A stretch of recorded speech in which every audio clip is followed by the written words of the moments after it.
Bonjour. Le 9 août prochain, le célèbre festival de piano de la Roque d'Enterron accueillera un concert bien particulier. On y parlera du grand compositeur juif hongrois disparu il y a quelques années, György Ligeti. Ce compositeur dont Stanley Kubrick a utilisé et popularisé certaines musiques, notamment pour 2001, l'Odyssée de l'espace et Eyes Wide Shut.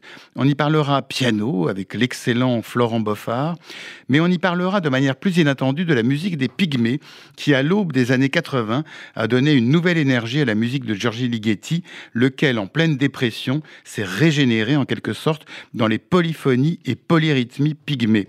Et l'homme qui est à l'origine de cette renaissance sera également présent. C'est un jeune monsieur de 92 ans qui montera sur scène le 9 août prochain à la Roque d'Enterron, aux côtés de Florent Boffard au piano et des percussionnistes Julien André, Demba Soumano et Dramane Sissoko et du danseur Aminata Traoré.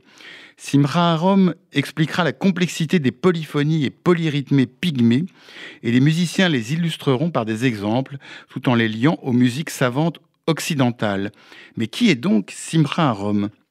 Il est né en 1930 à Düsseldorf, dans une famille traditionnaliste. Son père était Chazan, mais pour gagner sa vie, il faisait commerce de vins non cachers.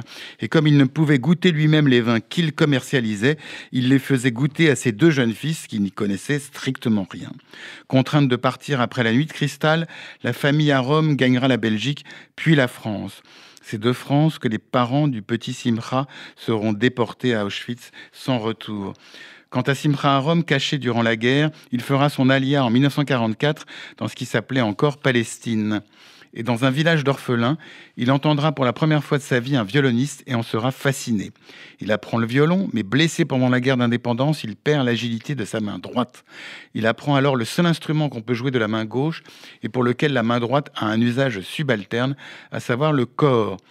Surdoué, après un apprentissage en France, Simcha Arom devient corniste solo, rien de moins, corniste solo de l'orchestre de la radio de Jérusalem, qui deviendra l'orchestre symphonique de Jérusalem.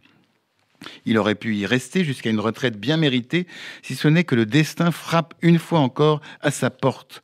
En 1963, Simcha Arom est envoyé à Bangui, en Centrafrique, pour y créer une fanfare.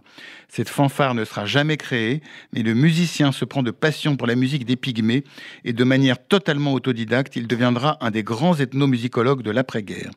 En bon autodidacte, Simcha Arom créera des systèmes permettant d'analyser et transcrire la musique des Pygmées, musique d'une construction très savante.